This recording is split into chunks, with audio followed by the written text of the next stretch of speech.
Latest on the PSL news, sanibona bafethu uvana loswamp back again with indaba zala kwi-Betway Premiership, indaba zala eSouth Africa zebhola kwindaba ke iphumile namhlanje bafethu. The ex-Kaizer Chiefs and Mamelodi Sundowns defender umphahlele bafethu has signed with the Orbit College. Has signed with the Orbit College on a free transfer. Unikhumbula kahle ke umjida usathanda kurelease nje AmaZulu FC. AmaZulu FC ngosikhathi release abadlali abaningi. He was part of that group that was released by AmaZulu FC. So uzojoina nje i-Orbit College on a free transfer. Let's hope umjida uzokwazi ukuyisebenzisa le opportunity yakhe. Orbit College vele yabadinga abadlali abane experience abasuka kwi-Betway Premiership. Ayinawo abadlali abaningi abane experience abasuka kwi-Betway. So banoSaleng kuphela. I think for me uSaleng uyena umdlali u-Eda i-impact le group of players abakhona kwi-Orbit College FC. So ukufika kwamphahlele kuzobanikeza leyo nto leyo. Kwezinye izindaba bafethu iphumile indaba ezimnandi esizwile namhlanje. Umshishi usebuyile. Umshishi uThembazwane is back to full training with the Mamelodi Sundowns following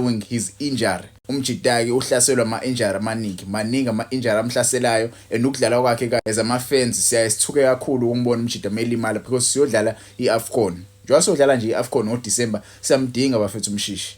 Siyamdinga umshishi, siyamdinga futhi nge-World Cup elandelayo. So ukubaluleke kakhulu ukuthi umjida ahlale ebe-healed. And uyayisiza ngempela Mamelodi Sundowns njengoba engekho nje umjida.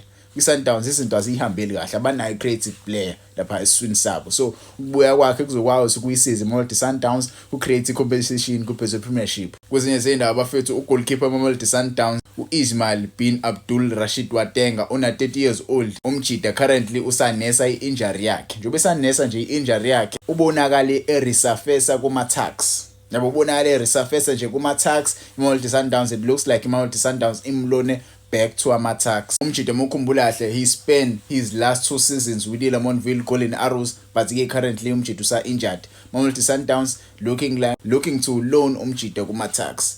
Baningi abadlali ku-Betway Premiership ongayitshela ukuthi abayidlaleli Sundowns but they are under contract with Mamelodi Sundowns. Yabona nje istory salo mjida asikho mnandi ngempela because imagine being contracted to Mamelodi Sundowns but not playing for the actual team. But you know you are contracted with the Sundowns, but they are loaning you to the NFD team. Yabo, it's not a nice thing. On paper, you are a Sundowns player, but you are playing for other teams. But again, I don't know. Wangija ama-comments, zenzeka kanjani lezi zinto? Umucanga ngokwakho mhlambe lezi zinto ezikanje ziyenzeka kanjani? Mhlambe umuna information ngangitshela ama-comments. Does the player get paid by Mamelodi Sundowns or the player gets paid by le team la ayolonwa kuyona? Yabo izinto ezikanje ngempela zibe njani? Kwezinye izindaba bafethu iMarumo Gallants i-announce omunye umdlali bafethu namhlanje ona 29 years old u-Evanoye Kosi Adetu. Yabo umjida ube free agent. Njengoba nje ibe free agent uyi-forward ke lo uzo-eda nje i-energy kuleya striking force ekhona vele lapha kwiMarumo Gallants. So iMarumo Gallants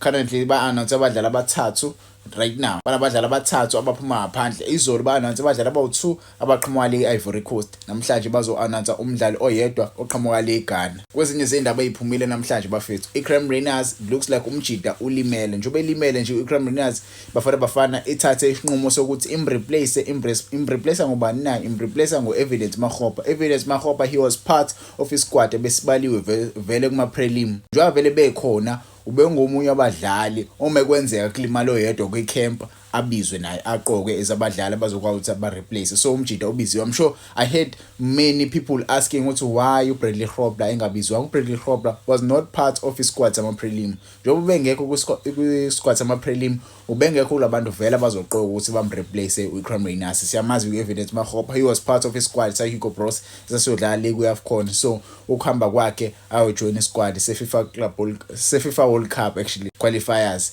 kuyayenza sense for me. But ke umjida ke ubiziwe bafethu. Let's hope iCreme Rainers uzoshesha lulame. Siyamdinga naye kwi-AFCON and Mamelodi Sundowns izomdinga ngempela umjida wabo because abakwazi ukuthi baye lapha ku-Champions League beyo-strike ngoMothiba.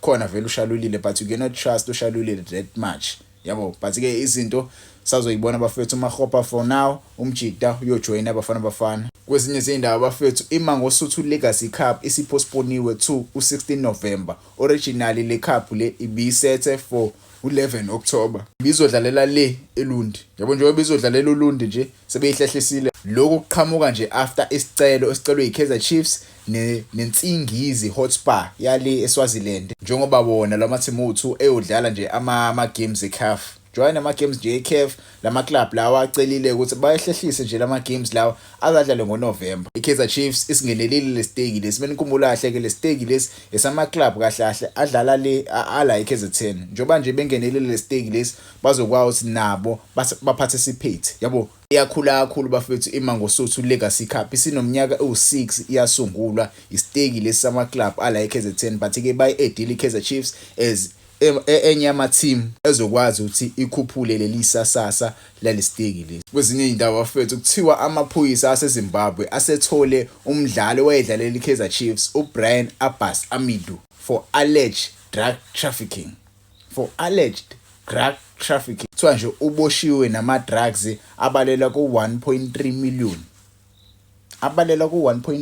Lo mjita ke bafethu if you remember I think wajoin iKaizer Chiefs ngeyikhathi zango 2012 yabo. Akadlalanga isikhathi esiningi wajoina nje ngeWind la ngoJanuary waza wahamba ngoJuly. Akadlalanga because wayehlaselwa ama injury yabo. Abantu abaningi vele bangasho ukuthi hawo lo mdlali wangimkhumbuli mina iKaizer Chiefs. Mawasulisearch igama lakho ngambona eyisign iKaizer Chiefs but he didn't play for iKaizer Chiefs ngenxa ama injury. Wahlushwa kakhulu ama injury esasana kufika wangayidlalela iKaizer Chiefs. Kwezinye izindawo bafethu iphumile namhlanje urefi wala eSouth Africa will take charge of the first leg between iclub yale eBurundi bafethu iAigle Noir yabo. Uyobe idlala neAl Ahly uyobe idlala le ngomhla 18 October masokuthi ireturn leg izobe idlalela le eCairo yabo ngomhla 25 October. So indaba ezidla kakhulu lezi for urefi wala eSouth Africa bafethu ukuthi abe featured kuma games ala eAfrica kuma games eCAF Champions League. Sifuna nje ukubona more referees abaqhamuka la eSouth Africa beba khona bebe ingxenye yalama competitions lawa